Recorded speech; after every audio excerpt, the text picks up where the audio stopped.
Hey, Courtney, thanks for joining me here today. I wondered if you could just share with me any kind of recent experience you've had in your work at El Futuro that was some kind of reflection of a ray of sun for you. Yes, it's so interesting because I feel like so much of what is going on in the world is like these clouds, right? And I have definitely had interactions that have just felt like this burst of sunshine. And I think of one family in particular who is bringing in a distant relative.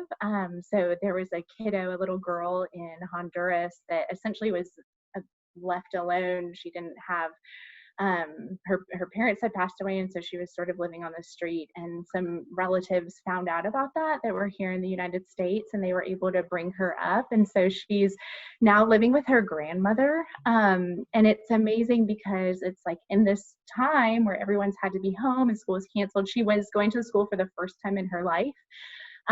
She's actually been able to spend some really, really great time with her grandmother. And this kiddo that never really had, a parent to look out for her, that she is now discovering this relationship with her grandmother, and that they're planting flowers together outside. But grandma's also being, pretty proactive and getting her to learn her